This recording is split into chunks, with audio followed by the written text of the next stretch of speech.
Neil Anderson should be here. Yeah. Oh, excuse me. He may be arriving late. He had a community meeting at 6 o'clock at the police station.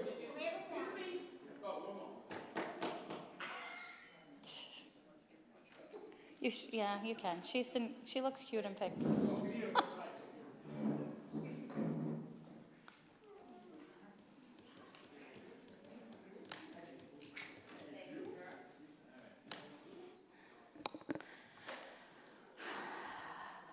Council will come to order. All rise and salute the flag. I pledge allegiance to the flag of the United States of America and to the republic for which it stands, one nation, under God, indivisible, with liberty and justice for all. Please remain standing for a moment of silence in honor of our veterans, servicemen and women, and those who have given the ultimate sacrifice.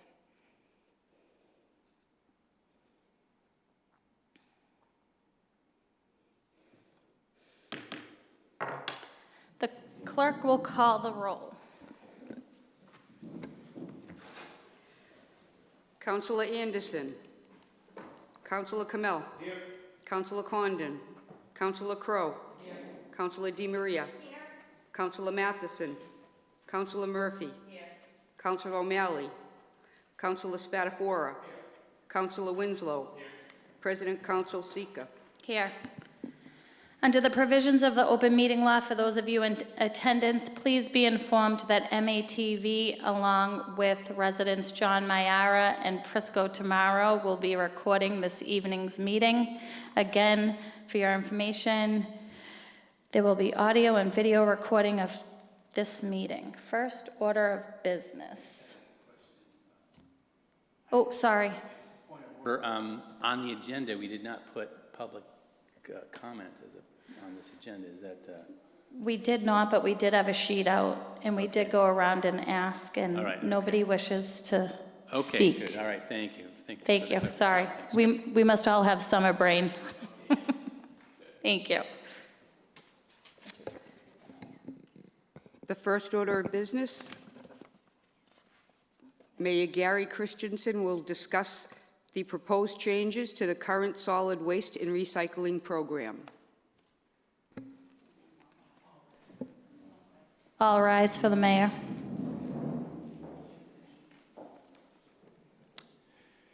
Good evening, Madam President and members of the City Council. Sorry to have to ask you back in on this beautiful summer night, but I think what we're about to present, it was important to do so. Now, the item on the docket reads, discussion regarding proposed changes to the current solid waste and recycling program, but the sentence should have ended with, made possible thanks to some hardworking and dedicated employees. As always, Ron Hogan has led the way, along with Controller Chuck Rannigan, Public Works Director Bob Knox, and Chief of Staff Maria Luis, in coming up with a balanced approach to possibly solving one of our most challenging problems. And as you can imagine, it wasn't easy. But after a dozen meetings over the past several years with JRM Hauling and Recycling, Inc., we believe we have a plan that is worthy of your consideration. Madam President, if there be no objection, I'm now going to call up Mr. Hogan, who really did a great job in helping to finalize our proposal to offer further details about the specifics. And I will remain behind for any questions you may have. In the meantime, thank you for your consideration. Thank you.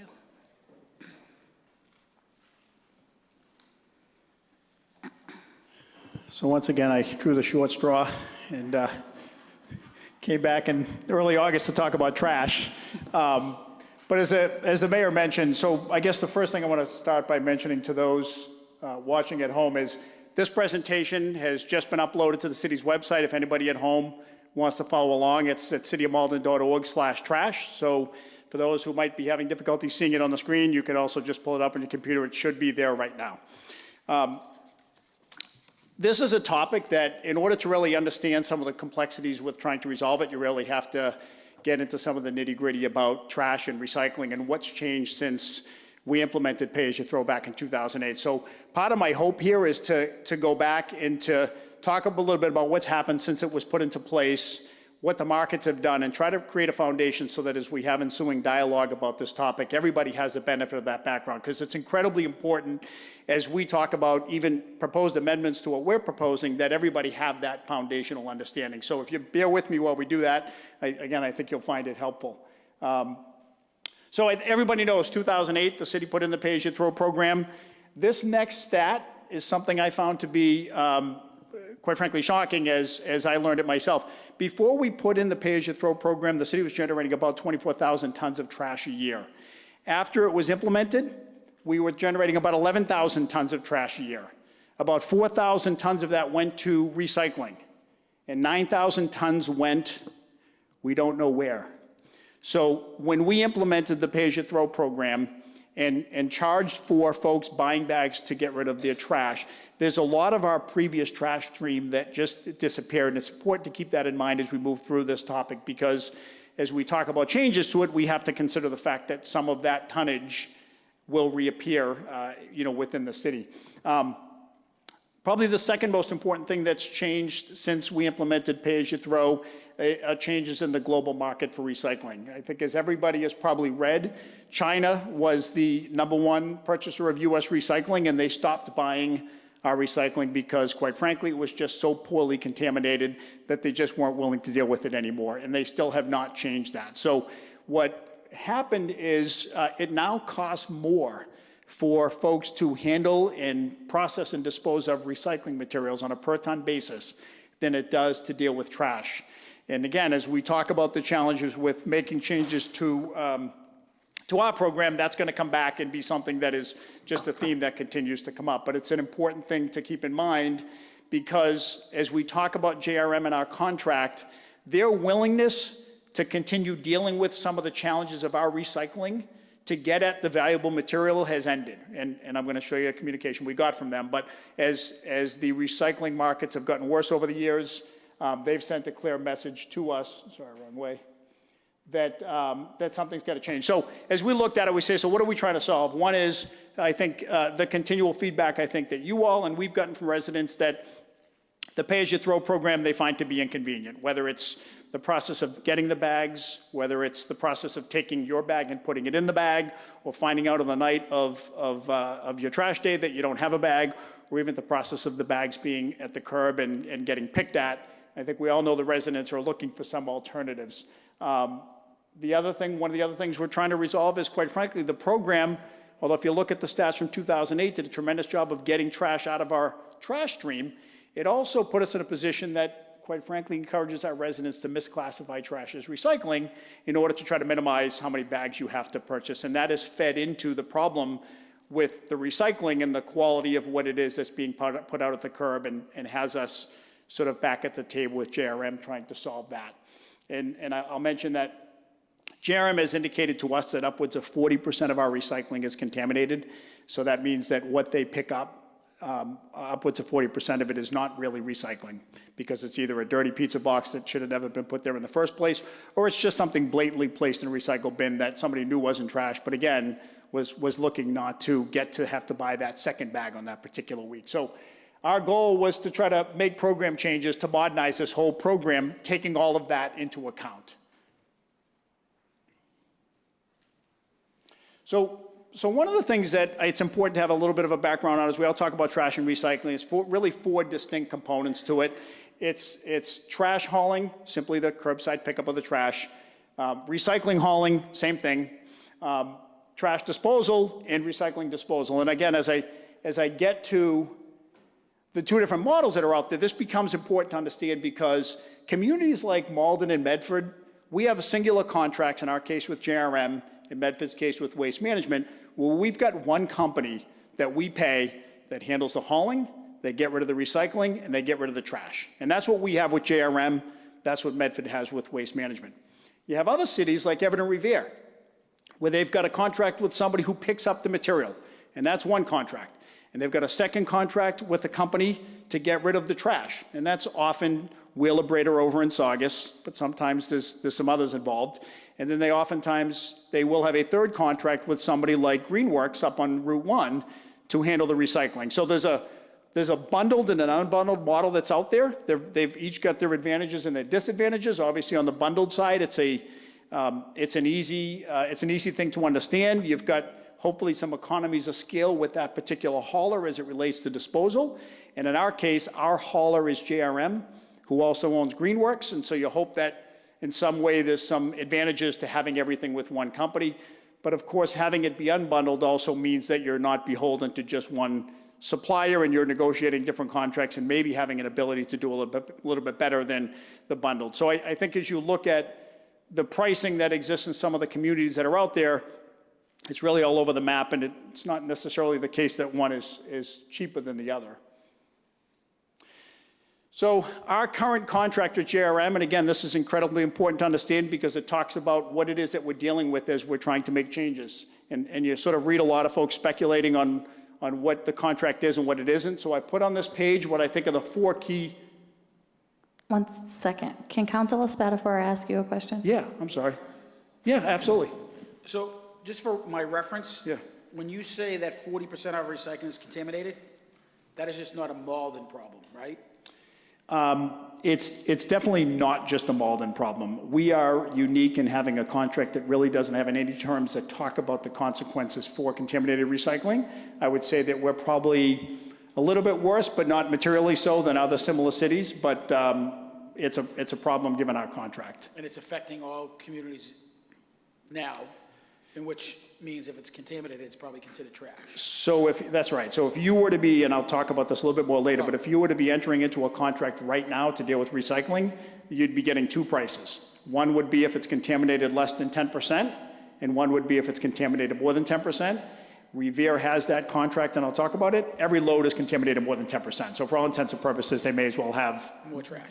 one number. That's right. All right, thank you. Sorry. So, no, that's okay. I certainly feel free, Council President, to stop me if I'm yammering on and somebody's got a question. But, so our contract was executed June of 2011. As I think everybody knows, it's a 20-year contract. And there's a window from January to March of 2021, which allows us to seek proposals for, and I'm underlining the term same services, right? So that's the term used in the contract. The JRM then has the right to match that pricing or to go ahead and terminate it. And so I'm just going to acknowledge right here, it's subject to interpretation what exactly same services mean, right? Whether or not it deals with trash and recycling disposal, the method and means of which somebody can debate, or whether or not it means that it's got to be the program that we have defined within our contract of blue bags and bins and dual stream recycling. So, but that's what's out there in all its ambiguity. That is truly what's in the contract, and that's what we're dealing with. The second thing is Article 3, Section 1 specifically states that the city trash must be picked up in city-approved blue bags, okay? It's outlined in there, and so if we want to change it, we've got to sit back at the table with the other party. Third thing is on recycling. It states specifically in Article 3, Section A, that it's dual stream. And beyond that, it just simply states that recycling materials will be picked up when set out in suitable containers. So it doesn't have any of the real specific language around the bins. There's another clause in the contract, Article 3, Section 8, that states that JRM will not handle any container that is more than 50 pounds, right? So that's the limiting factor on recycling, or on trash. But those are, it's a fairly simplistic contract, but those are the 4 real terms. As you talk about making changes, you have to make sure that you work with it. And what it means is that in order to make changes, you have to work with the other party. So this next slide really takes and gives you some additional information on other communities and how we compare. I'm not going to go through this line by line because, again, this is out there for the residents to see, and you all have the detail in front of you. But it really shows you that you've got some communities, Medford, Lynn, Revere, that use a 65-gallon barrel and have some version of an overflow process for somebody that's got more than 65 gallons. It ranges from Medford, who charges a flat, Melrose, who charges a flat $200 per year. We're, of course, $2 per bag. Lynn is $90 a year with $3 for an overflow bag. So, and some of them, you'll see Medford, Lynn, and Revere on the recycling side use a 96-gallon container, but they only pick it up every other week. So it's a little bit all over the map, but I think this is helpful information as you think about, you know, what it is that we're going to propose a little bit later. So this is interesting. Cost-wise, I looked at the contracts for some similar communities, was able to get a hold of these. Again, we've got, there's really three key pieces, right? There's the hauling side. What are they charging you to show up, pick up the trash and recycling, and bring it wherever it's being brought? And it shows you that it ranges from our contract, which is about $1.76 million. You look at Medford, they pay $3 million for trash pickup and another $1.4 million for recycling. Everett is not that far off, about $80,000 higher than us on the pickup side, and then Revere is about $250,000 higher. You can see the tipping fees, and this is what gets paid to where the trash ultimately goes. We're all fairly in the same neighborhood, right? This side of the equation is going up for everybody because there's a couple plants that have closed. We, again, are contracted through JRM. This is going to go up for us anyways, but it's going up for everybody. But everybody's kind of in the same neighborhood here. The key difference, as you see, is in the tipping fees and recycling. Our contract calls for us to pay zero on the recycling side. And when the contract was signed, the recyclables had enough value that from JRM's perspective, they determined that it would more than offset the cost to pick it up. It was signed really at the height of the values of recyclables. You can see that more recent contracts, and Revere and Everett are more indicative of what's out there now, charge them anywhere from $79 to $150 a ton for recycling. Again, that is more money than what we're paying right now to have trash picked up.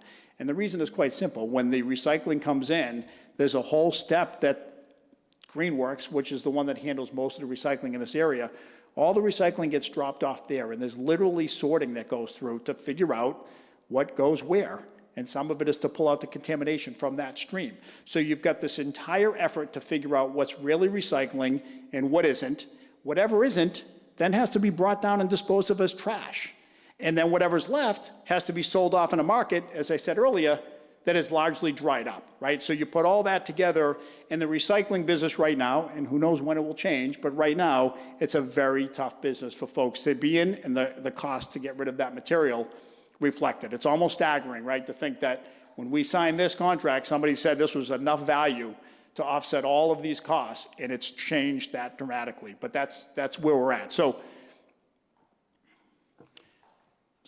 when we look at the contract and talked with JRM, I really break down the two key impediments to making changes. The first is our system with JRM for them, and this is something that really comes through when you have dialogue and try to understand the other side. Our system for them is a very efficient system for them to operate in terms of picking this stuff up at the curb.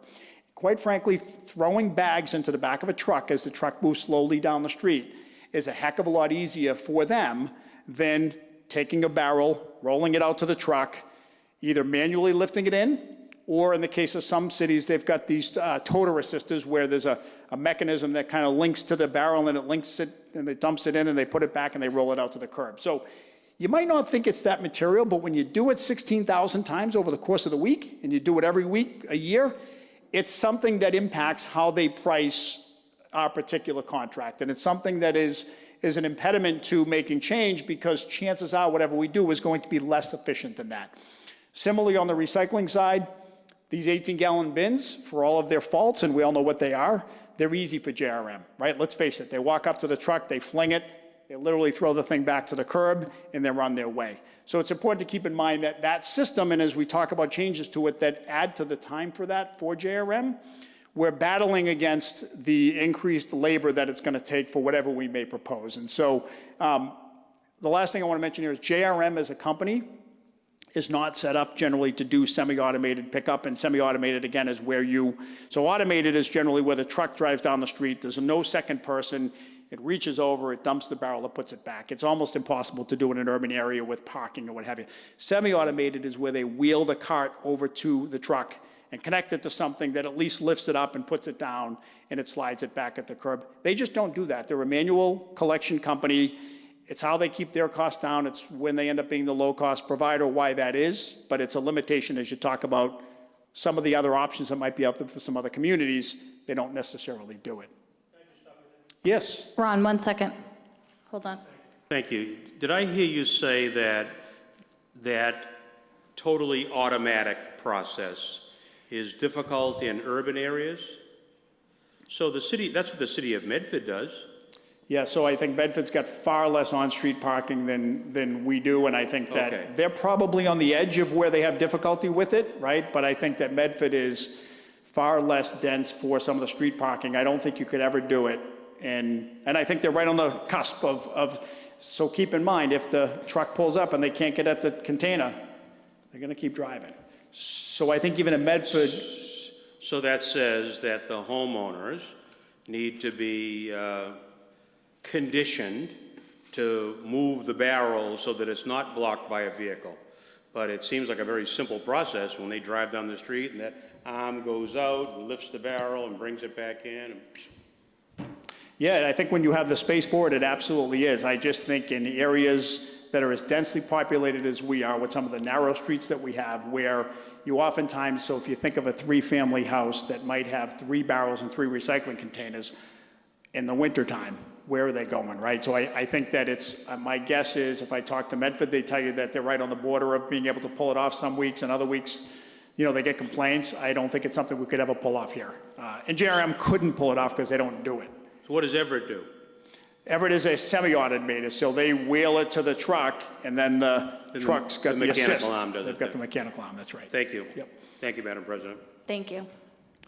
So the second thing is, and I've covered this already, but the second key impediment is just this part of our contract that has us paying nothing for recycling, right? And so the market is so much different now that anytime you sit down at the table with JRM, there's no doubt about the fact that they're looking to improve upon that situation to agree to any change. And it's just to recognize the reality of the party on the other side is going to look to recoup some of that lost value that's sitting in the contract right now.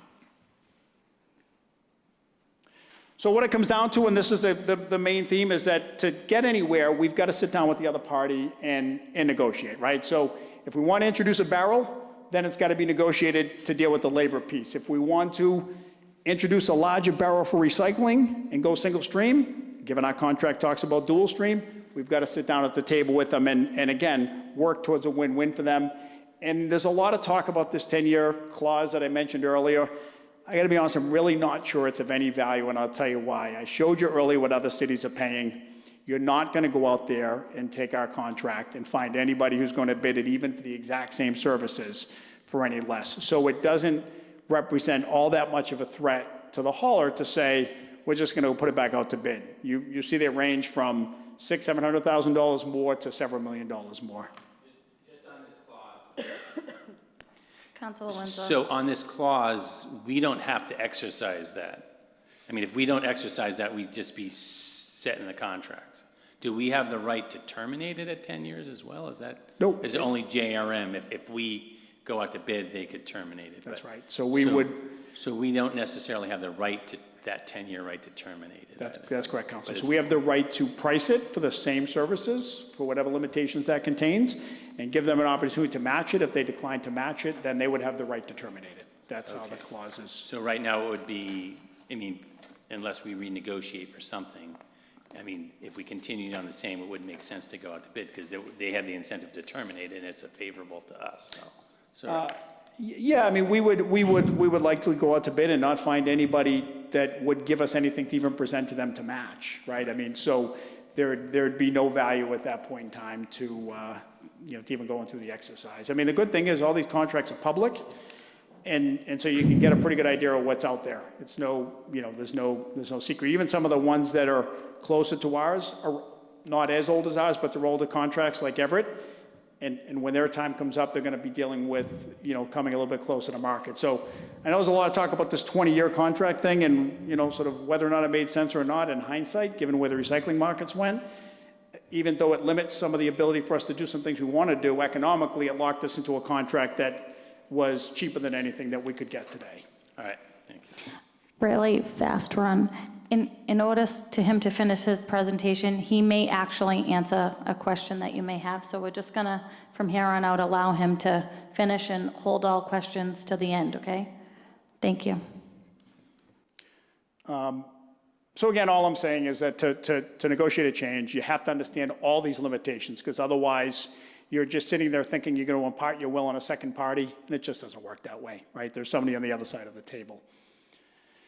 So one of the things that happened that heightened the urgency around this is July 8th, we got a letter from JRM that was sent to us that basically said, and without saying it, that they're at their wits' end with the issues with our recycling, and that they were going to begin imposing a fee for us for every contaminated load that we sent to them. Now, I said the same thing to them that I'll tell you. I said, you don't have the right to do that. The contract gives you a remedy for dealing with contamination, although our contract, interestingly, never uses the term contamination, which tells you where the mindset was at then.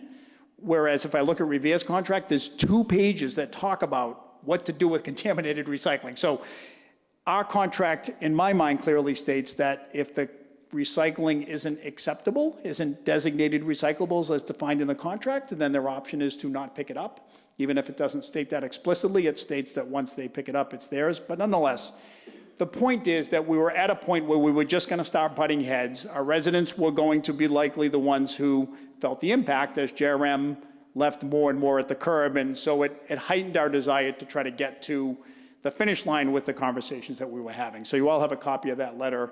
But just for mathematical purposes, if we were somehow to have to pay $150 a ton based upon our recycling volumes, you're looking at over $630,000 a year. Again, we weren't doing it, but I want you to know that that was one of the things that sort of caused us to say, let's try to figure this out before we enter into an adversarial relationship with somebody we're going to be doing business with for the next dozen years. So here's what we're proposing. So what we're proposing is to provide every resident, and I'm calling it a qualifying residential unit, right? So I think we all know that in the prior contract, over 6 units, right? So there's certain limitations about who's eligible for curbside pickup, and so I'm just putting them into the term qualifying residential unit.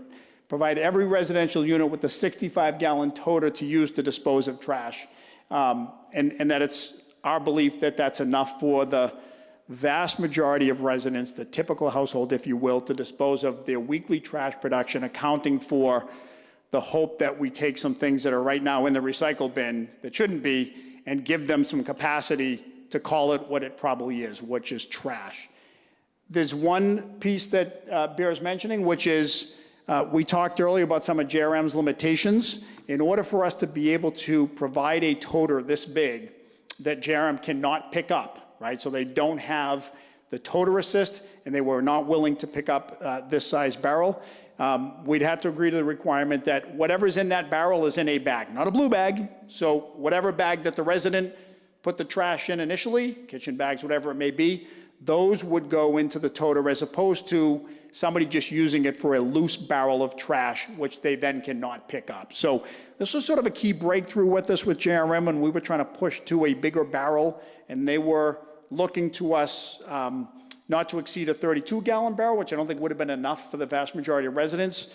The breakthrough was, I said to them, well, right now residents put their bags, oftentimes their blue bags, in a bigger barrel for you to pick up. And they said, well, yeah, but we can just reach in the barrel and pick it out. And we said, okay, well, if we're willing to put that small limitation on the use of a bigger barrel, then hopefully we can get past this. So in their mind, they'd flip the lid and pull the barrels out and throw them in the back of the truck while largely just leaving the toter at the side of the curb. So it almost just becomes a container to hold the trash. But that background of why that limitation needs to be in there is important, because without it, we were looking at them saying the largest barrel they'd be willing to commit to lifting is a 32-gallon barrel. And for the hauler, it's all about, listen, they've got guys doing this all day long, and the bigger the barrel, the heavier the barrel, the more guys that get hurt, the more you pay out workman's comp, and they know that, right? So this barrel thing and the size of it was an important matter for them.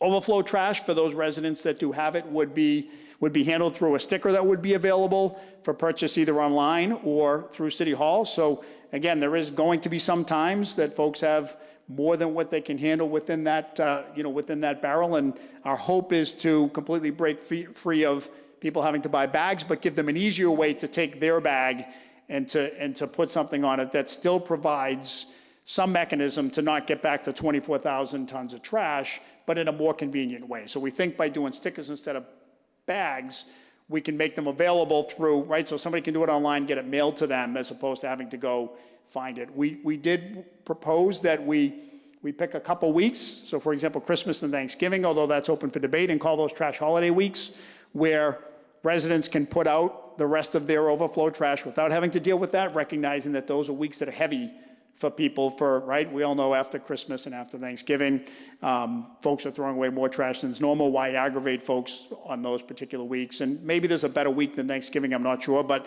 the concept of a couple trash holidays, I think, is something that we've seen other cities do, and it makes a lot of sense. We also would propose providing each qualifying residential unit with a 32-gallon barrel to dispose of recyclables, which could be done on a single stream basis. So they would be able to mix the recycling in that particular barrel. Again, I'll show you a picture of a couple. Again, the reason for this container is JRM is going to have to lift this container, right? There isn't a similar ability to put it in a bag that there is with the trash. So we literally were bringing up sample barrels to them to see if we could get them to agree that, this barrel would be something they'd be okay with handling on a citywide basis. And so we were able to identify one that was light enough for them to say, okay, if there was 16,000 of these across the city streets, filled with recyclables, sometimes it's very light plastic, sometimes it's heavier glass, that they would commit to doing that citywide. And so I'll show you what that is. But as I mentioned, it's on a single stream basis. And so the proposal is to take and implement, so the first thing, of course, is there's two things that are gonna happen with what we've proposed here. Well, three things really. One is the revenue that right now exists from the sale of pay-as-you-throw bags will go away. That goes without saying. You'll have some small amount of revenue for the whatever overflow stickers, but it will be a fraction of what is out there today. The second thing is that JRM is going to require, and I'll talk about what that is going to require contract changes that are going to cost us money in order to be able to deal with what it is that we're talking about here. And then the third thing, and this one's really difficult to quantify, is we will end up introducing back into our trash stream some of that 9,000 tons of trash that disappeared. What that is, I don't know. We built some assumptions into it, but there's no doubt that there's some people whose trash are either going to work, they're going to their mother-in-law's house in Everett on their way by to visit her. Folks, got creative in order to try to avoid the pay-as-you-throw bags, and some of that will come back into our stream. It's appropriate, right? It's being generated by our residents, but it's got to be taken into account when we look at how to offset that. So what we've proposed is a $10 per month solid waste and recycling fee per qualifying residential unit to replace what residents have to do today in buying bags. It comes out to just a little bit over the cost of one 32-gallon bag per week. And based upon the contract costs that are going to go up, what we anticipate being increases in tonnage, and some of the other costs involved, barrels and what have you, we think it leaves us largely at a cost-neutral place. And I think for the vast majority of residents, it's paying $10 a month versus buying, a bag, and some weeks buying 2 bags. So that's what we're proposing to replace the pay-as-you-throw piece.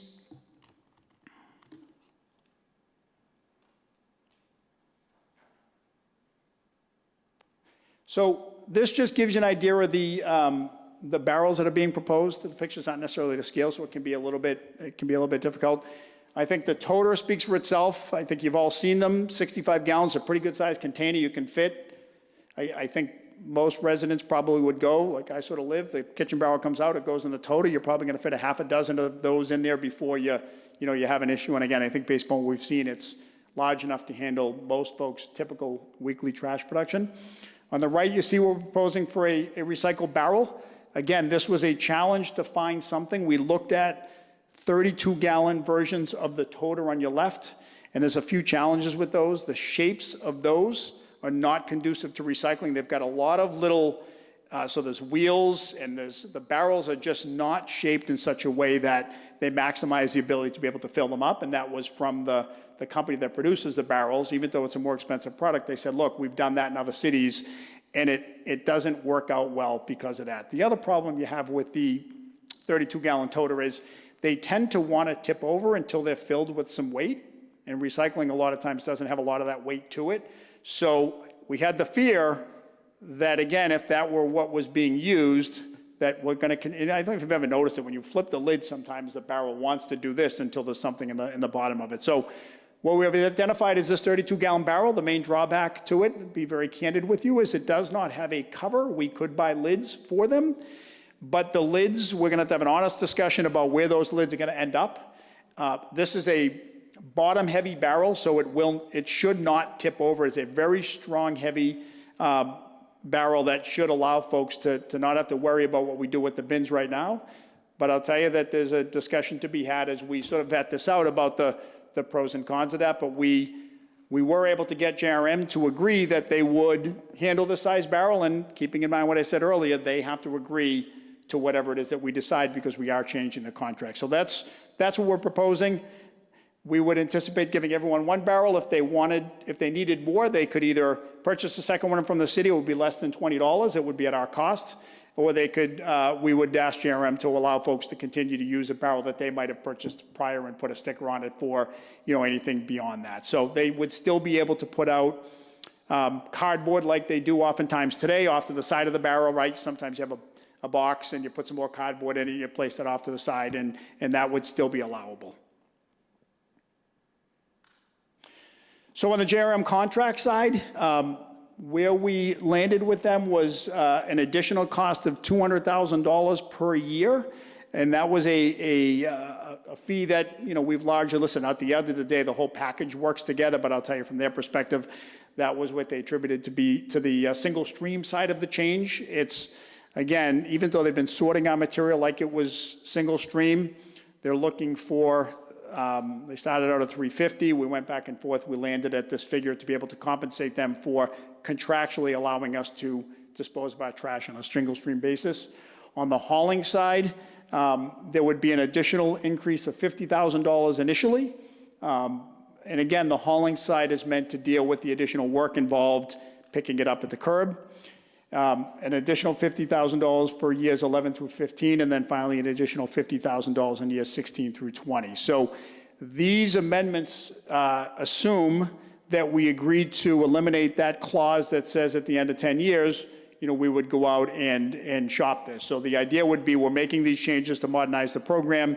They're making the commitment, and we're making the commitment that turns us into, the remaining 12 years working this way.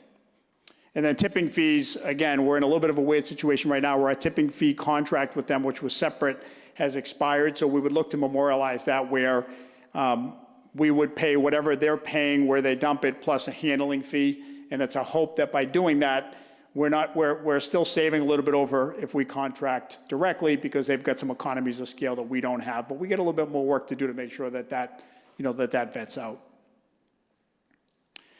And so again, I mentioned earlier, the thought here is that the two sides of the equation, based upon some assumptions that I've made, largely balance. I'm making the assumption that we, actually I should mention one more important. I think we would anticipate having an abatement for seniors that would allow them to apply for a $50 per year abatement on that. I think they tend to be lesser producers of trash, and so we would anticipate making that part of the pricing. But we've made some assumptions I've made the assumption that tipping tonnage will go up 3,000 tons a year. So if you take the 9,000 tons that disappeared, I'm saying let's assume 30% of that comes back into our stream. Some of that will be stuff that's in the recycle bin that goes in the trash barrel where it belongs. Some of it will be somebody who was bringing their trash to work deciding I still have room in my barrel, why bother doing that anymore? But it's a guess. I'll be the first one to admit it. But your costs are the contract changes, the increased tonnage, and then, of course, the cost of the barrels, which will be paid for over 5 years, which is something close to $1.1 million to purchase 15 to 16,000 barrels for the entire city. And, of course, on the revenue side, what you have are three things happening. You have the revenue generated by the $10 per month fee. You have a little bit of revenue, although I don't think a lot, based upon the 64-gallon barrel for overflow stickers. And then you have the reduction of the pay-as-you-throw bag revenue offsetting both of those things. So, again, our math tells us that these two should fairly close correlate. It's based upon what we believe will see happen.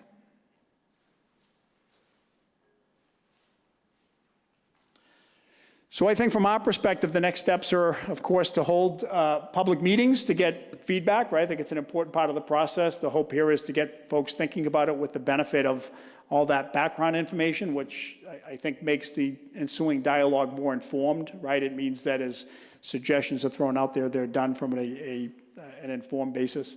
There's obviously ordinance language, so you all have language in the ordinance that supports the way the program works today. It specifically talks about blue bags and recycling, so that would have to be changed to work in concert with any revised contract we would execute. We'd obviously have to execute a contract that reflects all this, so this is sort of an agreement in principle of the way it would work, but there's still some work to do there that would actually be needed to formalize it. There's obviously barrels that need to be ordered, and there's a fairly long lead time on ordering that number of barrels.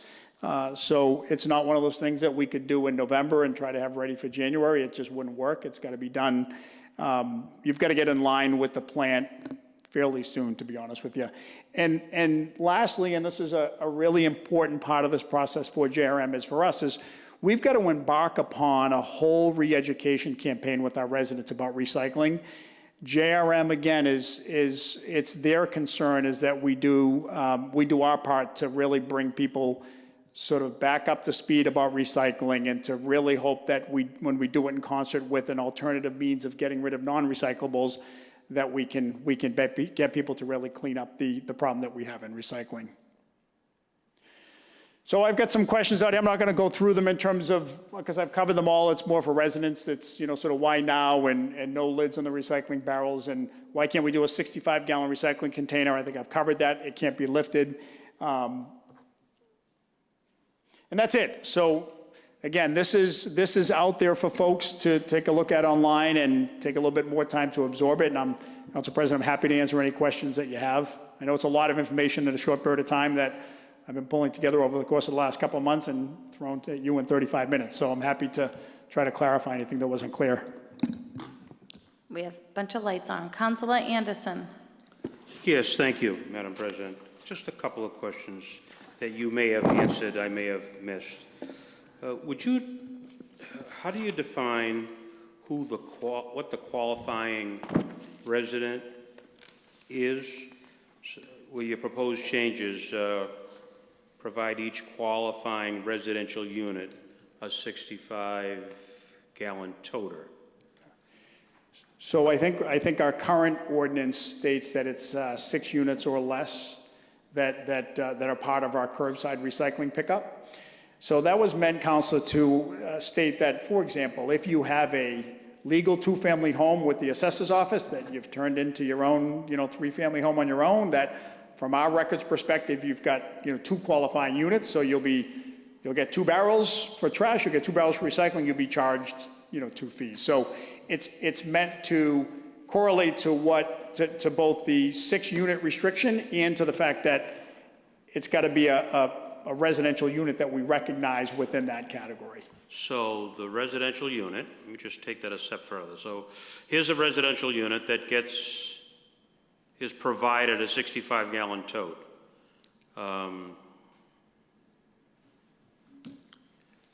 And in exchange for that residential unit is going to be charged $10 per month each month. Through the water bill process. Through the water bill. Which is generally how it's done in most of the cities, is because it's really the only mechanism that you have. So how does that equate to what our revenue is now on the pay-as-you-throw bags? Yeah.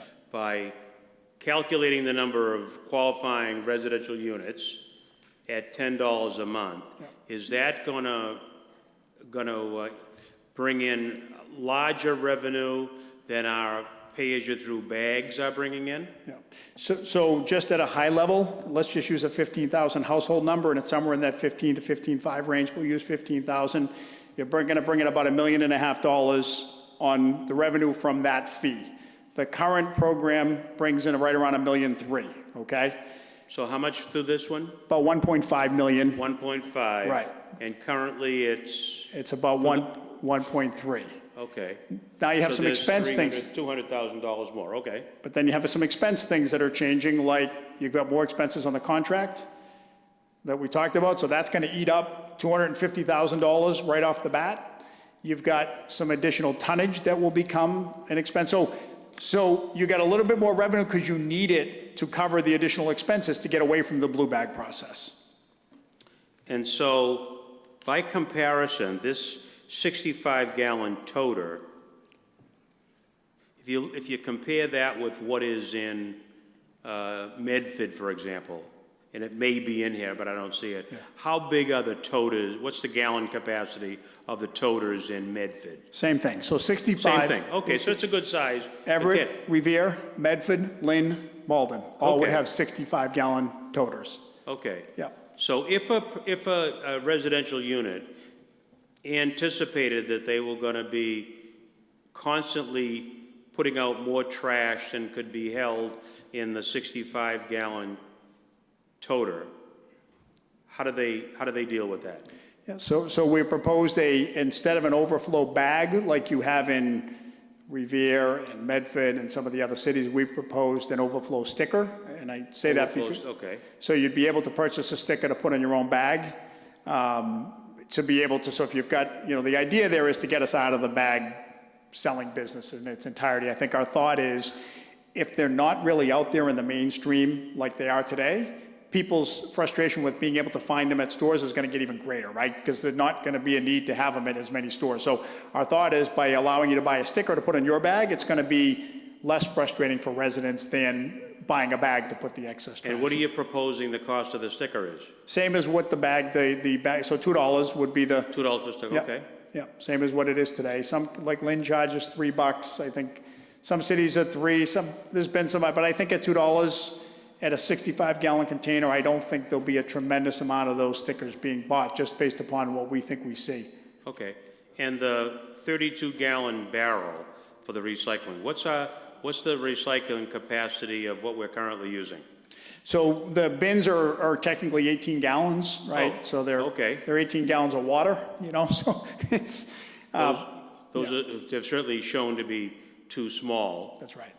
Right, so this would be almost double that, and the idea being that I think a lot of residents, if they start recycling properly, will be able to fit everything within that. The vast majority, I think, will fit it within the 32, but we'd make available a second one at our cost, right, for somebody. But we didn't feel like every resident would need or want 2 recycling barrels if we're single stream. So we're going to do the one and give them a cheap opportunity. If they want one of ours, if they've got their own container, they continue to use that. And so for the 65-gallon toter, people are likely to be able to put more trash in there than they're currently able to do with a current $2 bag. It's the equivalent of two $2 bags a week. Right. So it's, in theory, if you're somebody who's buying 2 bags a week, you've just cut it in half. Yep. As I said, I think there'll be some folks who have found an alternative way to get rid of their trash that will come back, and that's okay. It's our trash, our residents.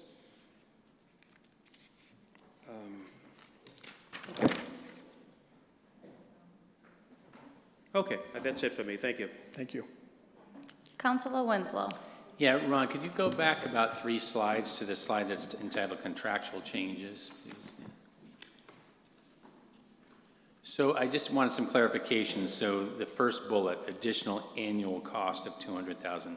So that is our $200,000 increase, and that'll happen for the next 10 years, right? So Yeah, we're looking at keeping a 10-year. With an escalator on it, yeah, but it Okay. starts at $200,000 and it goes up 5% a year. They were, as I mentioned, they were looking for $350,000. This was sort of our compromise, yeah. So is the escalator automatic then at 5%, or is it some market condition like? Automatic. So it's $200,000 and that'll increase 5% over the 10-year life of the contract. Okay. Additional annual hauling cost of $50,000. So it says for years 11 to 15. So that's adding $50,000 for each of those 5 years. It's not going 50, 100. So They wanted the second 50, 50, 50, 50, 50 for 5 years in a row. That would have added 250 on. This was sort of the result of the negotiation back and forth, which was a 50 initially, a 50 at year 11, and then a last 50 at year 16. So at year 15, would this fee be $50,000 a year, or would it be $250,000 a year? So at year 16, Yeah. you've essentially added $150,000 on to the current contractual rate by adding 3 different $50,000 increments. And then that would continue into year Then 20. it stays into, yep, so it'd be, at its maximum run rate, it's $150,000 per year. So over a 10-year contract, that's what, $300,000 extra at the end in year 20, is that? Yeah, I mean, you got, Okay. I mean, you're talking about more than that, right? So you're talking about 50,000 that's going to be in effect for 11 years, and then another 50 that's going to be in effect for 10, and another 50 that's going to be in effect for 5. So I'd have to do the math. It adds up. Okay, Yeah. so, but it isn't, so it's additive in a sense, it's not just It's once. 3 different $50,000 Three, increases. Yeah. three escalations, okay, Yep. all right. Just a few things, I know as I'm, out there knocking on doors and campaigning, I appreciate this, because this is very much on the mind of a lot of our constituents, as we all know. Probably this is the number 1 or top 2 issue that's out there as I'm knocking on doors. Just a few things. I know, one of the things, I think one of the issues with the current system, people are really, the recycling bins are too small. On a windy day, that blows a lot of stuff around. I think if we can go with a larger thing with a lid, I mean, that will get a lot of people on board. Like I say, there's a lot of people who are willing to pay the extra fee just to not to have their street trashed on a windy day. So just something to think about that, people who are dedicated to cleaning up their neighborhood, they hate having to deal with everything blowing around on a windy day. So there's like a pool of support of people who are willing to pay that extra money to have a bigger bin, to have everybody have that. So that's just something out there.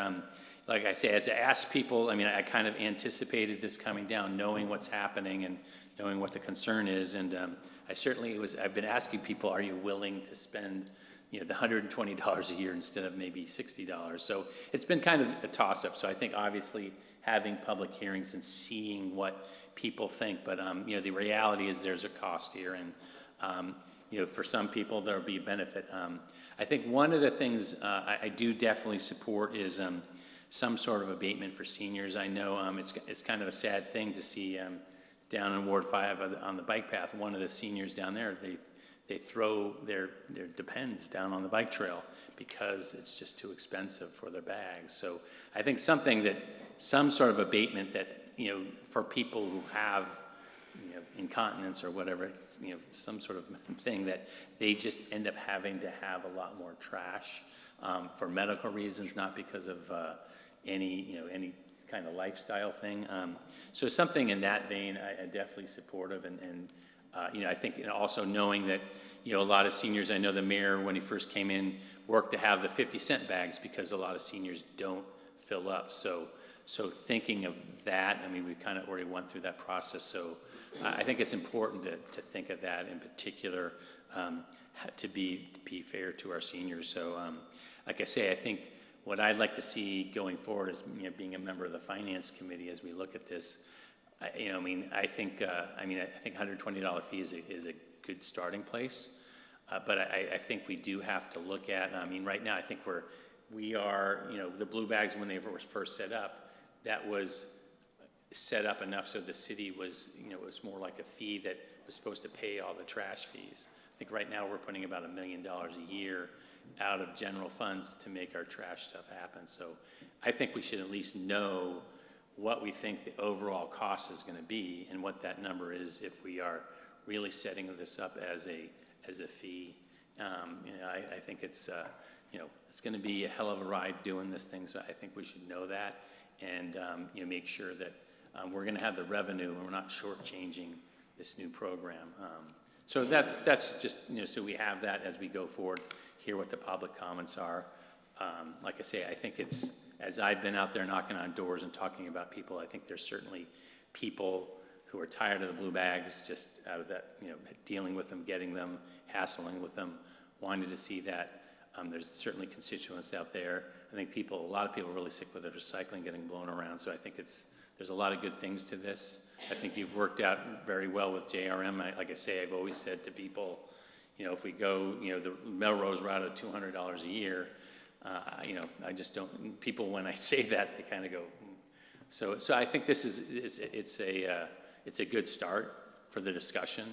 And so like I say, I look forward to the discussion. I think, you know, it's a lot of good work, a lot more work that's going to have to happen, but I think it's a good start. And, you know, I think it's, you know, this is shaping up to something that will be worthy of having the discussion in the community, and is a good first step. Thank you. Great. Can I just two quick things. One is, on the finance side, our entire goal was simply to try to not generate any more revenue. You're absolutely right. On a net basis, it's over $1.5 million after you consider the pay-as-you-throw revenue that the city still spends on trash. We weren't trying to make up any of that. We were just trying to balance the changes with the incremental expenses and have them be equal. On the barrel side for recycling, I think I acknowledged earlier, I'd love to be able to say there's a 64-gallon barrel for recycling, but if JRM can't and won't pick it up, this comes down to understanding the other side of the equation and recognizing that it's not just a matter of what we want, it's a matter of what we can get them to also agree to. So that's why we landed where we did. I'd love to be able to have a lidded one, but they're too heavy. Thank you. Councilor Camille. Yeah, so first of all, thank you, Ron Hogan, thank you, Mayor Christensen, for keeping at this. You know, we all know it's been a thorn in our side for all of our residents' sides for a long time, and it's important because this isn't just a convenience issue. This is a health issue. This is a sanitary issue. As many of you know, sorry, I was talking too loud here. As many of you know, and we have some attendees here tonight, we had Director Chris Webb had a seminar last night on, don't want to bring it up, but rats. We've had rats down at Traft, and we've had rats other places in the city that we haven't seen before. We went through a list of things that residents can do, but also there's, you know, our residents have an expectation that we as a city are there for them and do something for them, and I think this is one big step that we can take, getting our trash not all over the place, because not only do we have the bags out, people just put the bags out at night, they get ripped into, or they are stuffing them into barrels, so obviously this is going to help alleviate that. I do have a couple of things I just wanted to recap and make sure I understood. So obviously, blue bag's gone, fantastic, right? So 2, you said the recycling doesn't have a lid. Is there, so I mean, maybe this is for us to decide, or us to all talk about now. I mean, the concern of us buying a lid and having the lid on there is mainly just it comes off and it gets blown down the street or something like that. Yeah. I mean, the barrel has a lid that goes with it if you want to buy it as a separate item. I think part of the dialogue needs to just be an honest discussion about the pros and cons of that. I know what the pro is. The pro is honestly, I mean, we're going to have education, and I think we should also talk about, and I don't want to sound draconian on this, but we should talk about ordinances and if they're strict enough about having food items out there or unsanitary situations. So that may be a stick with a carrot that we educate our residents on, but also if having a lid on that recycling, even if it is contaminated, if we keep the food inside of there, whatever food bits, particles, or just rainwater that collects, that we learned last night can just, the rats need to have something to drink. I think having a lid blown down the street is going to be less of an impact on us. That's just my opinion. 2 other things I want to ask about. Do we know what's going on with the bulk items yet? We haven't proposed any changes to the bulk items. So it's 1 item a week. Okay. And then yard waste, no changes to the yard waste? No change there either, nope. I mean, I just want to kind of go on record. Obviously, we're going to talk to our residents. We're going to have public meetings about this, but I think we have to act on this. I don't think there's a way that we can pass up this opportunity to solve what we know is a problem from a bunch of different angles. So I really would suggest we get out there, we talk to people in the public meeting, get them at the public meeting, get the feedback, get this process going, because this is something we have to address. So thank you very much.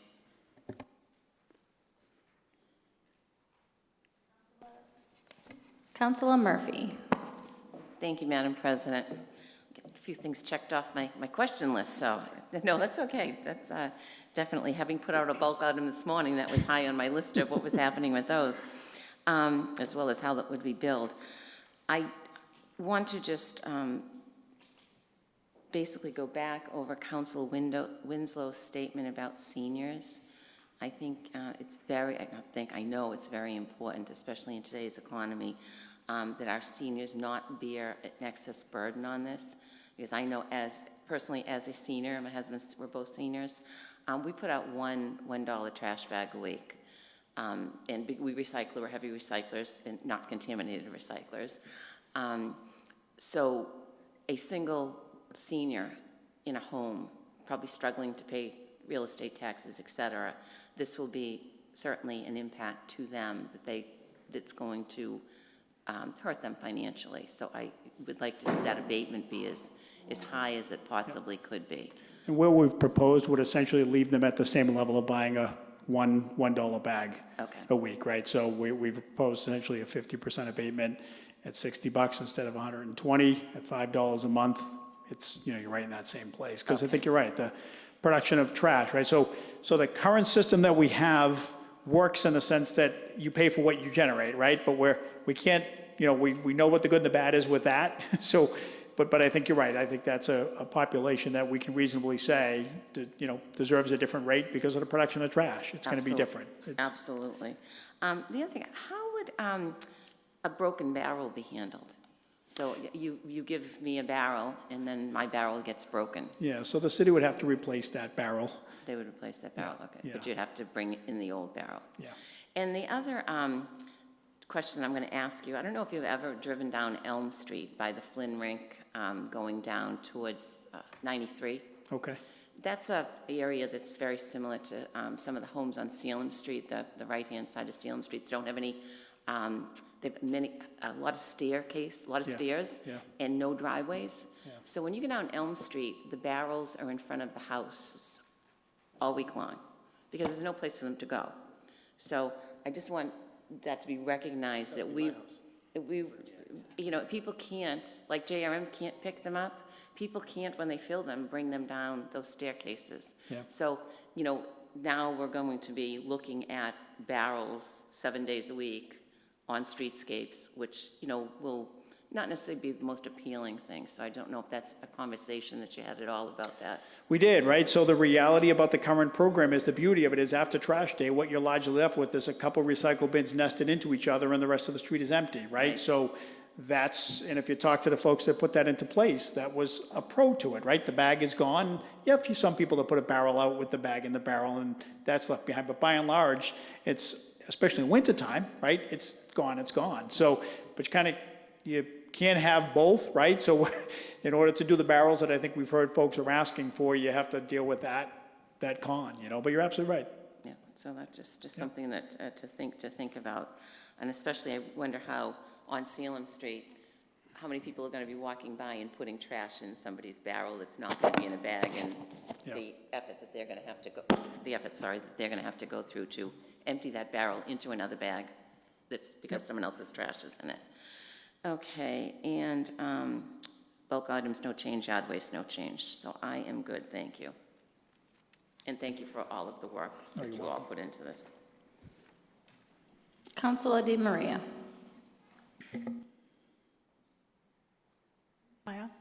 Thank you, Madam President, and thank you to our mayor and the team, the financial team that put all this wizardry together for something that our community's been calling for a long time. It's definitely a valuable foundation. I do have a couple of questions and maybe a few solutions. So let me just go with the good things. I'm so happy about single stream. That's fantastic. Senior discount opportunities, I think that's fantastic. When you say they're going in the water bill, so those water bills go to the homeowners. So the homeowners will pay for if it's a multifamily, they supply those barrels for their residents, their tenants, is that right? Yeah, I mean, every homeowner, of course, would have to decide whether to pass it back directly, indirectly through the rent, but it's our only mechanism, and if you look at every other city that does this, it's the only mechanism to And for us, it's a monthly mechanism, so it's the only mechanism to get to folks to bill it. There's no way to bill somebody who's renting. Correct. So it is again, it's with everybody that does this is how they do it for whatever the good and the bad of it is. Yeah. Okay, so just my thing is that we really have taught our residents to recycle. So by offering the larger barrel for trash that's covered and a smaller barrel uncovered for recycling, I'm just thinking people are going to tend to not recycle as much. So my thought is if JRM can take a bag out of the trash, throw it in their truck, we can encourage our residents to put their recycling in a bag with a 65-gallon, same barrel with a cover, and just have them pick up that recycling. The bag itself is not recyclable. A brown bag would be recyclable. What, you're going to use little grocery bags? Well, not a plastic bag, because we've eliminated that. Right, but if somebody puts a trash bag full of recycling in the recyclable container, that bag can't go in with the recyclables because the bag itself is not recyclable. But the brown bag would be. So you're thinking people would do like a bag, like a sack that you get at the grocery store with Yeah. the recycling in it? Yeah. They would have to have a handle for JRM because they're not going to be able to climb into so it'd have to have a handle. I don't know, I think residents. I don't know, just something to think about, because, I mean, we still want to encourage our residents to recycle. We do, and yet 40% of what goes into recycle bins now isn't recyclable. Okay. So we've done a great job at encouraging them to recycle, and now we almost have to go, I'm not going to say in the opposite direction, but now we have to encourage them to recycle what's really recyclable. And I think the only way to get there is to not have there be as much of a penalty if something isn't recyclable, and that's Okay. the idea behind the additional capacity on so they have two 18-gallon recycle bins now. The barrel is not that far off of the two of them combined, and if they Yep. take some of the stuff out of these, Yep. you're evaluating. Yeah, I don't have an issue with the larger covered barrel for the trash, but my concern is as people recycle, maybe they don't clean so much, and if we have an uncovered bag, then we're having, even though they're deemed recyclable, there might not be, I mean, our rodents could still get into that. So, I don't know, just food for thought. I'm just throwing it all out at you. I think that, so again, I encourage the two larger barrels. That's just me. I think that education through citizen engagement, I certainly will take that on through our committee, although I haven't told them yet, but, I think that's real important to do that. And have we ever considered some sort of sponsorship opportunity for a company in Malden to want to promote their company and set a cost for that, and that defers the cost for our program? What do you mean, on the barrels themselves? Yeah, like a name, like Ron Hogan, Yeah, I'd probably not that one. Just a thought. Yeah.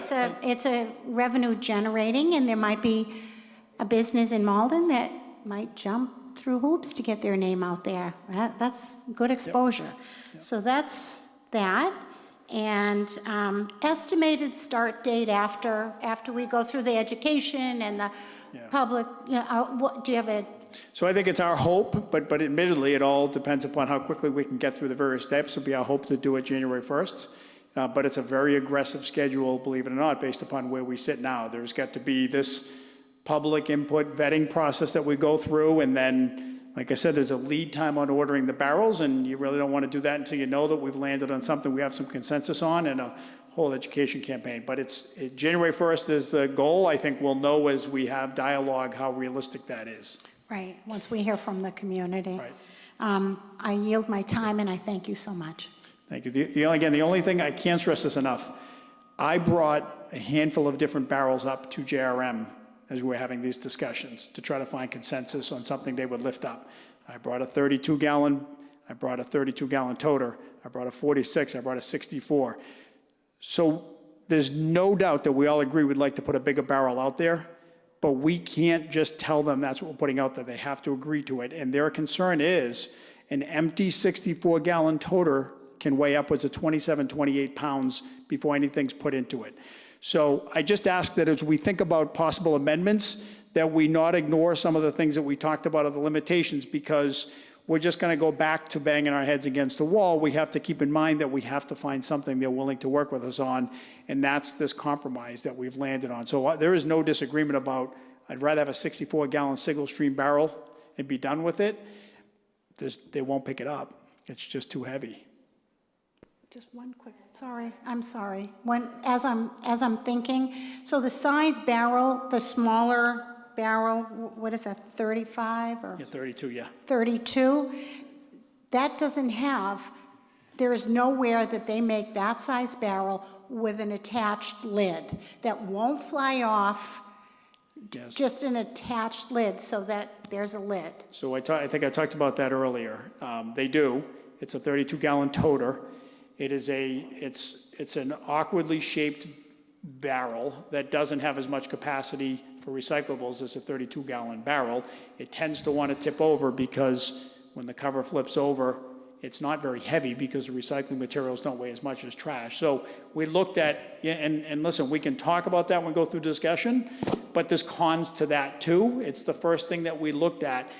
And the barrel representative from Raritan Pacific said to me, we've done it in a few communities and it's been a disaster because it's just not as conducive to recycling as the round container. So, but it's, when we meet again, we'll bring in the actual containers and, have that dialogue, but it's got to be something they'll agree to lift, you know. Thank you, Mr. Hogan. Councilor Crowe. Thank you, Madam President. Thank you for bringing this forward. I know this has been a long-standing issue, and I think the devil's in the details, as you kind of put it out, because I know the mayor had, when he first came into office, had a committee that looked at it, and I offered up Ward 1 to be the guinea pigs. But again, the devil's in the details, so I'm really glad that we're kind of working out those. So I do have a couple questions, because I think most of my questions have been asked, but would people have an option to opt out? I do have a couple of houses that, for whatever reason, they're only like a 1 or 2 family that have private pickup. I used to see Click Fix them all the time, that they're putting out their trash way too early, and then they do private pickup. Yeah. It's a great question. I mean, certainly something we can look at. I don't know that I guess right now they could just avoid it by not buying bags, so certainly they're probably allowed to opt out now, right? And so continuing to offer it, I think we just really have to, I think that's something we should look at. It's a valid question. I just don't know the dynamics of how that works, right? So one of the things that we got to really try to do is to keep it as simple as possible so that we don't stumble in the implementation.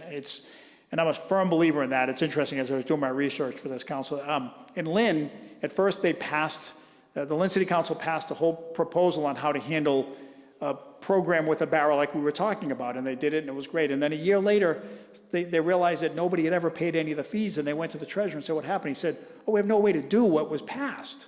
So I want to make sure wherever we land, we all know we can be successful at it, because there's nothing worse than all feeling good about it, and then it fails on implementation, and we all look bad. So I just want to think about, to your direct question, how would that work, and how do we make sure that they don't opt out, but then somehow find a barrel, and you know what I mean, before you know it, they found a back door to it. But, somebody should have that option as long as we can do it. No, and I just put those on there sort of as the agenda items for what, maybe we sort of think about.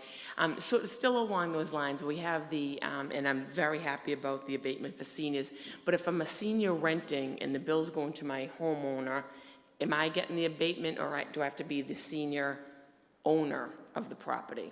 So I think it's generally the owner, but again, it's something we can, this is sort of we can try to figure out if there's a way to, with some sort of agreement that shows that they're the person leasing, to be able to extend that right to them, Right. So I think we can build that into the process. We all have the same goal, right? I think Councilor Murphy's brought it up, Councilor Winslow, which is to make sure that we don't, for as few people as possible, that this doesn't become, hey, I didn't need that capacity, and the seniors are a great place to start. So we'll make sure we take that. I agree. I have a few more of those, but we'll have to go down those round. I'll put them on the agenda when we get there. And just sort of not a technical question, but I know this is, the increase is supposed to start July 29th, so that was Monday. So because you've been talking to JRM, did they say we will not be doing that, or are we already starting to get hit with those, that fee? So no, great question. So what we, said to them is, listen, we're not paying it, and we can butt heads on it and what have you, but we all understand the desire and the need to do something that changes this dynamic. And so we've essentially agreed that if we're moving forward with this, at some point in time, and we've got a fairly small window where we then announce to our residents that there's a change coming, even if it's 5 months off, but that effective immediately, JRM is going to be more stringent in enforcing their recycling, the rules that they're supposed to be enforcing now, that JRM will work with us on that. So, but just to be clear, they're not looking for us to wait till January to get that message out there, but I think it was the hope of the mayor to be able to present to them something that everyone's agreed on program changes makes sense, and at that time say, and we got to start cleaning up the recycling now, because at some point in time, they're going to start leaving that behind.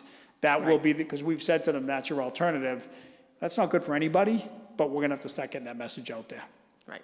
Well, thank you very much. I appreciate all your time. Councilor Anderson. Thank you, Madam President.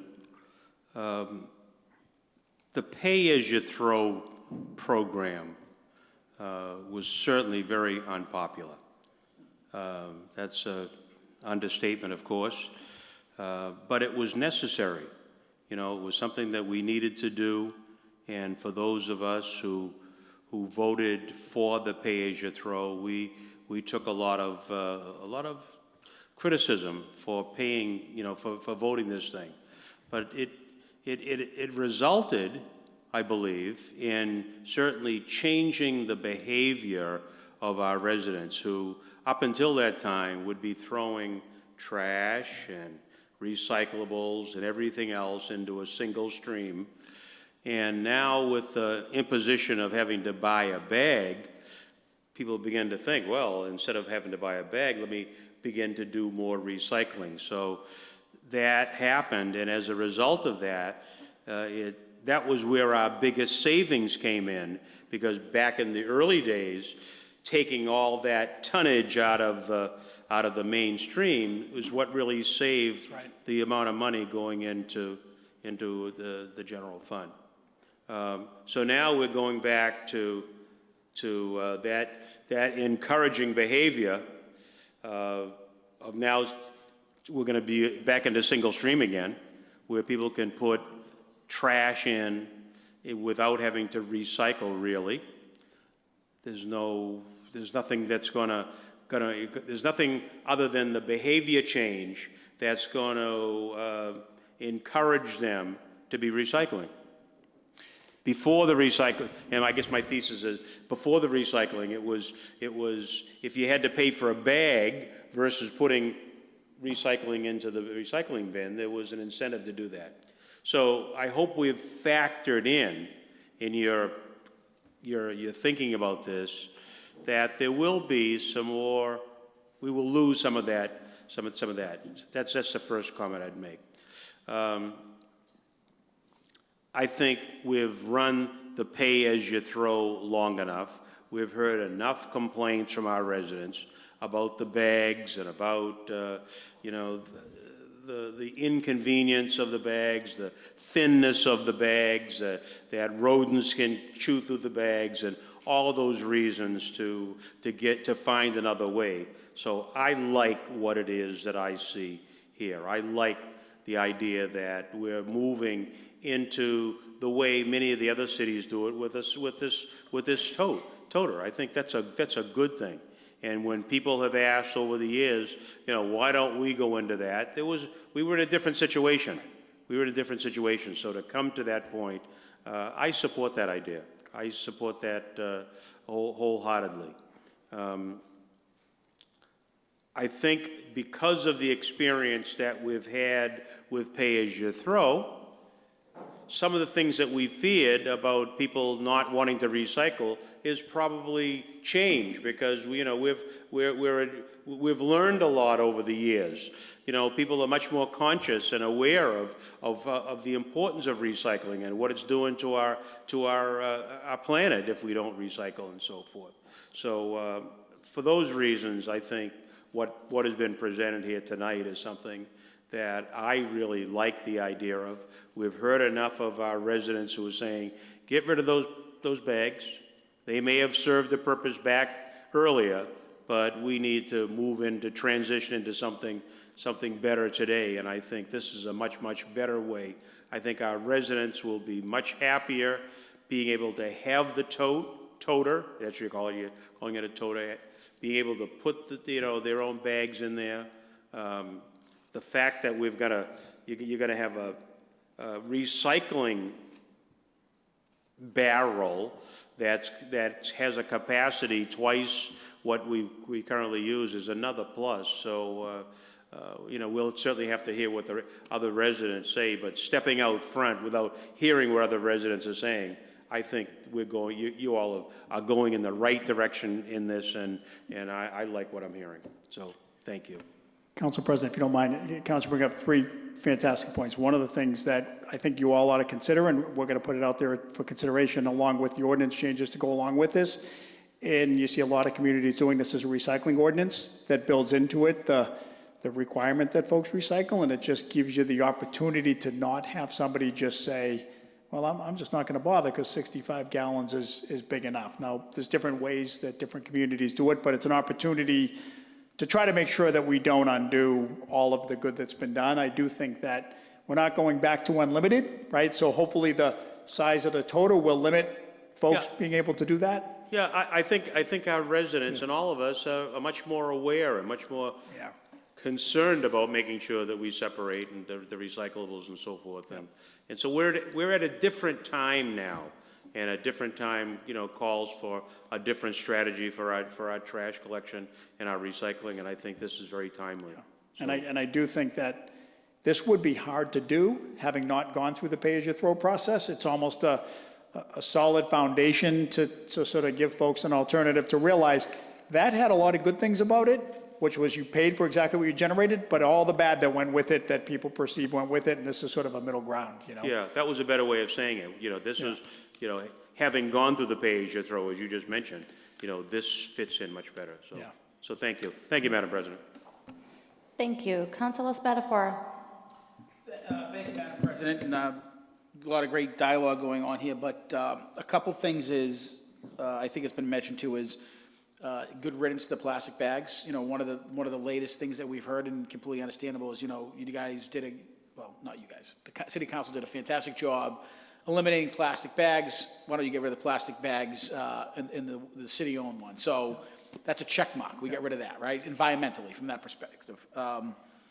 But there is Councilor Crowe hit the nail on the head. There is a kind of line in the sand in terms of we need to either do something soon with the contract and change it with the barrels, or we just JRM will start billing us for the additional cost at a certain point if we don't move at a speed that they think is reasonable, correct? Yeah, so I would say that at some point in the very near future is going to become them leaving contaminated recycling at the curb. We're going to, along with hopefully consensus on changes to the program, communicate that to the residents, but hopefully along with there's something good coming thereafter. So we have not, listen, I've said to them, the contract doesn't allow you to charge us, but we're heading for this, and we're trying to avoid that. Correct. But it would be leaving it at the curb. But we can't have a 6-month process to do an analysis here because ultimately people's recycling are probably going to be left out on the sidewalk, right? It's got to start getting cleaned up even before this goes into place. Okay. Right. One thing that I think a couple councils hit on is the amount of recycling. So I personally own 3 recycling bins myself, and not the totes. I actually went out and bought 3. I have 3 kids, a lot of newspaper, certainly a lot of Amazon boxes, and I fill those up pretty religiously. Can I continue to still use those in addition to a paper box that I might put near there? So if I have more recycling, can I use those religiously like I do now in addition to that new one the city's going to give me?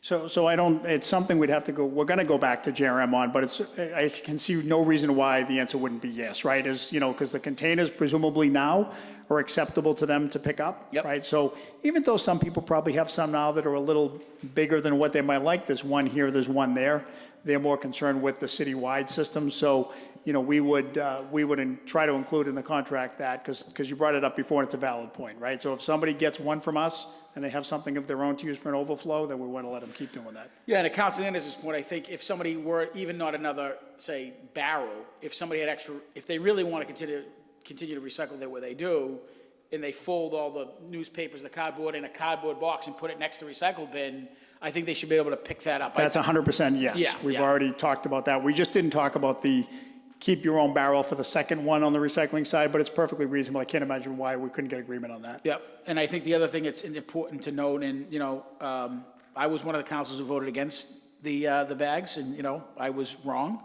but I had my reasons, but I think this is a tremendous, I think, improvement. I mean, it's not perfect, because nothing's perfect, but I feel like from the residents' perspective, it's ease of use. You don't have to go down the store and get the bags. It probably will allow most people to put out a little bit more trash at probably the same cost, if not less. Right. It's never easy to ask a resident for money for anything, but I think this is going to be a much better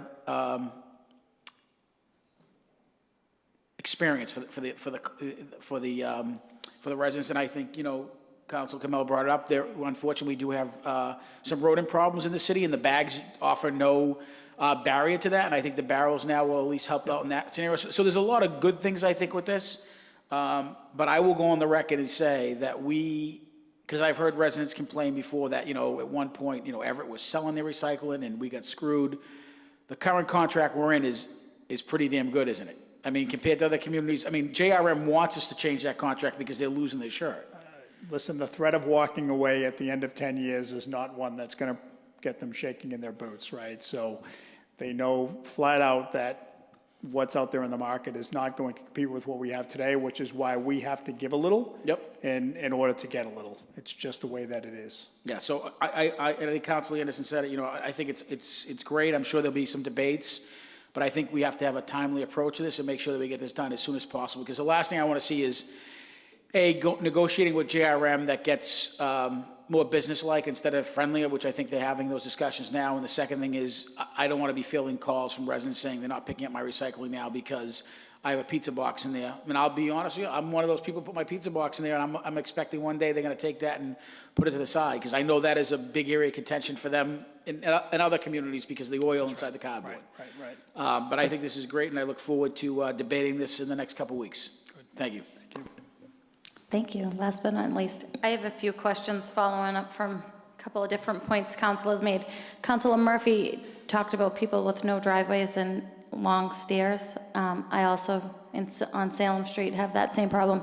Maybe something like Councilor Crowe had mentioned, where we can opt that house out and they would be able to purchase a sticker so they can just walk down with their own bag and just place a sticker, something like that might be a little bit helpful. And also, I know that you said it, but I'm not quite sure everybody at home fully understood. We're giving them these barrels. They are of no cost to the homeowner or the residential unit. That's right. Yeah, we're not, what we've proposed for the monthly fee allows us to capture all the incremental expenses and we believe to cover a large portion of the barrels, yes. So they are not going to be inconvenienced with purchasing a barrel like some cities around us pay $100 for a barrel, whatever, for the recycling bin. We are giving them to every residential unit. Dropped off at their house. At their front door. Yep. If one gets stolen, does it get replaced? I'm Yes. sure that's going to be a question that a lot of people are going to have. So what I've seen some other communities do is they say, file a police report, and once we see a police report, we'll replace it. I think the idea is it keeps people somewhat honest, the hope being maybe somebody wouldn't really file a police report if something didn't get stolen, right? So I think we have to work that out, but certainly we owe people some reasonable way while not creating a black market for barrels. They will have RFID chips in them. So when the barrels get dropped off, the company that drops them off will know that this barrel was dropped off at this resident. They don't have GPS in them, so it's not like if somebody calls you and says, my barrel's missing, you can hit an app on your phone and find it. But if Council Seeker said, hey, I'm pretty sure Council DeMaria took my barrel, we could go by and confirm that that happened again, so. And every house, you could technically tell, because we're not going to offer additional barrels at a charge. Right. We're only going to offer additional recycling bins. That's correct. If need be. And then, I know that the lids are going to be a huge topic. Maybe, I personally don't mind if I have a lid or I don't. My trash, my recyclables don't come out of that blue bin. I have plenty of them. But maybe somebody might want the option of purchasing the lid. I know that the lids were to the tune of, what, $80,000 more? Almost $5 a lid at Yeah, so $15,000. maybe if, a resident was really adamant about wanting to cover their recycling, then they could have that option to purchase the lid for it. Yeah, it's completely healthy part of this dialogue is going to be the whole conversation of a covered barrel. We all would love to have one, and if we come up with something through this that improves upon that, then great, but it was hard to find. I had to go to 4 barrel manufacturers before I could find a container that JRM would say, again, we're comfortable lifting that 15,000 times, right? So I can't stress enough, it's 15,000 times over the course of the week, so it's easy to say, this isn't that bad, and as they pointed out, do it at the end of an 8-hour day, and all it ends up for them is workman's comp. So we just got to find something that works. If there's an alternative, then, we'll talk to them about it, but. And as far as the sticker, does it matter? Could you put a sticker on a contractor bag? Yeah, so I think we have to If put there's no some limitation on limit the to the size of bag of bag. the It couldn't- sticker. Yeah, so I think we want to make sure that it's, 45 gallon or less or something along those lines, right? You don't want to be crazy with folks, but you want to make sure that we don't, put out like somebody takes one of those bags to things and puts a sticker on it. Yeah, okay. And try to pick it up, All right, those are my questions. Thank you so much. So the only other thing I'd add for, residents listening at home and for you all as we contemplate having sessions to get feedback from folks, again, I mentioned it before, this presentation is out on cityofmalden.org/trash. There's a lot of information in it that is helpful as the residents contemplate maybe suggestions that we have, for you all and for us about changes. I think the more those are done on an informed basis, the better shot that we have of making meaningful tweaks. There are some things that we just can't change, right? So I think the best way to try to have that is by having all that background information. And if you do it with that in front of you, I think, we'll probably make 3 or 4 small tweaks to it that will make this work for everybody better than where we are tonight. So I certainly appreciate your all time. And public meeting, September, okay? Yeah, I think we should do it as soon as we get back? Yeah, as soon as you all get back. I mean, yeah. We'll refer that to citizen engagement, Councilor DeMaria. We're going to have a fairly tight window on the citizen engagement and ordinance piece, right? Because they got to almost happen concurrently in order to not, if we're sitting here in the end of October having this discussion, we will have missed the window to order barrels. At some point in time, the barrel company said to me, if you just, I don't need if you're going to give me the wink that you're pretty sure that you're doing this, then, we'll lock up the production space within the schedule. But at some point in time, we're either going to owe them that or we're going to lose that, that window. So. Do you want to refer that tonight? I don't know that there's any, you mean to ordinance? I think that we would then propose and work with you all on actual ordinance language to be, yeah, there's no paper, right.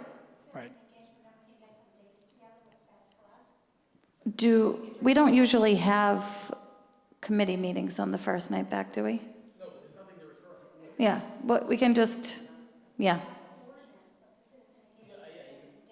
We can do it the first meeting, because we're not going to have a committee that night anyway. So we'll just have it on the docket for the first meeting back. You can refer it. Okay. Thank you, Ron. Oh, sorry, Councilor Winslow. Yeah, I'm just thinking that maybe we should we just ask that a proposed schedule for, the process, we receive that from the mayor, and then as of our first meeting, have a draft ordinance, just to make that request. If we're going to do this. So as of our first meeting in September, that we have a schedule that you're looking for the city council to act on, which committees to meet, and a draft ordinance by that meeting that we can refer out to ordinance committee. I think we can probably set up citizens engagement before that, but ordinance does need that. I think it's also because there's going to be a fee involved. I think it has to go to finance as well. So we might have to have a joint finance ordinance committee at some point. Right.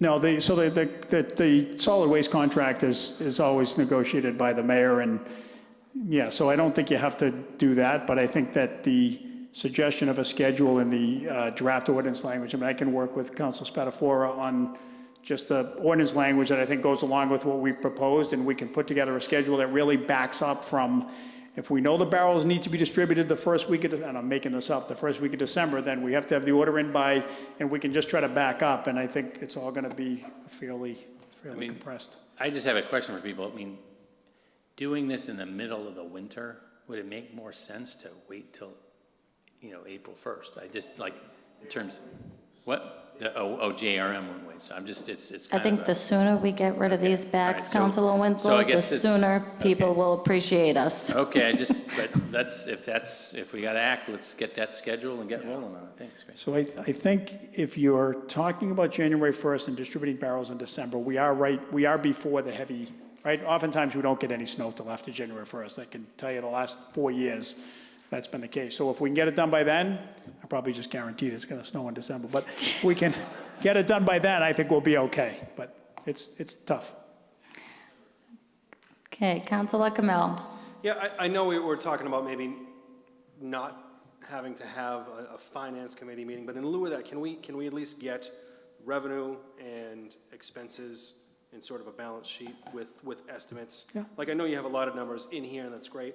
Nope, And you I have have a- diagrams side by side that they're balanced out, but can we just see that, like a balance sheet? Like Yep, I've got it, absolutely. Okay, perfect. I just didn't want to Thank you. overwhelm this with that, but I absolutely No, have yeah, it. yeah, Yep. But in the process, basically in lieu of having that, so we can all see it as a council, because we do have to get this done quickly, but we do have to Sure. take a look at that all lined up. Thanks. Absolutely. Already done. Thank you. Councilor Spatafora. We actually do have two trash ordinance papers. One was referred by Councilor Matheson, one was referred by Councilor O'Malley. Councilor Matheson's, I believe, was vague enough to look at the entire program in its entirety. It's already sitting in committee. We held off because we knew that through Mr. Chuck Ranigan and yourself, that there was discussions going on with the contract, so we didn't dig deep into them other than passing out the mayor's citizens engagement or citizens committee that they did that report, I think at this point 5 years ago. So there's technically a paper and ordinance to talk about looking at trash and recycling. So I think it's vague enough that we have one sitting in ordinance. So the first meeting, we could have an ordinance committee meeting. Just put that paper back up. I can talk to Patty at the end of this. Because all we're doing is looking at the current ordinance and making changes. Yep. So that's what the paper would be. So there's two options. I know Council Malley referred one, and Council Matheson both have one, and they're sitting in there, ready to go. Almost as a blank slate to be able to actually add some detail to, which is what Correct. was We'll just needed. change the current ordinance to reflect the new one and swipe them out. Or whatever changes the council feels is necessary. Fair enough. Great, thank you. That's it? That's it. Thank you. Can we bring Mr. Mayor back up again?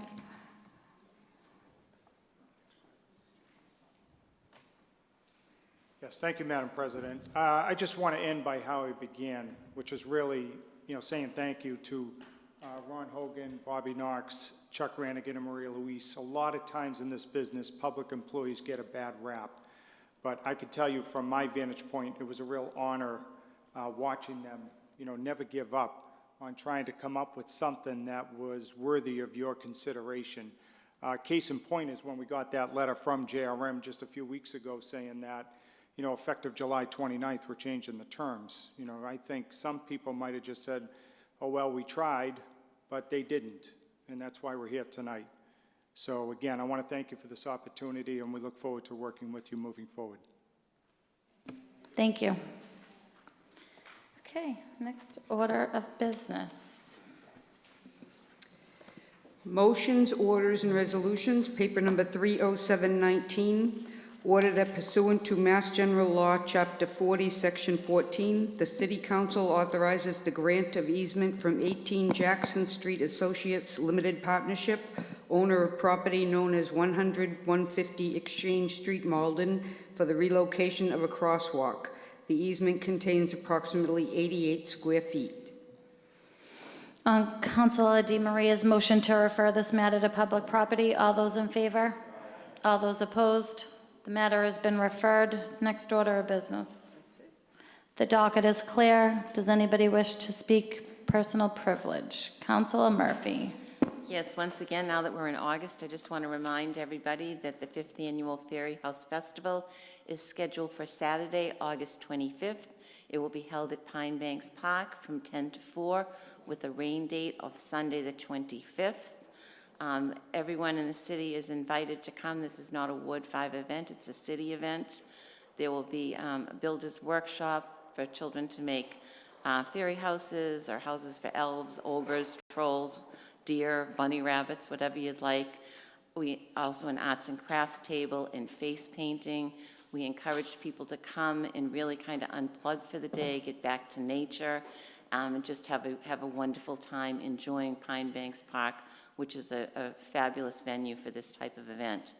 Also, there is a fairy house walk, which is if you want to pre-build a house and enter it into a contest that will be juried. There's many different categories from children's group, families, and organizations. There are awards and trophies.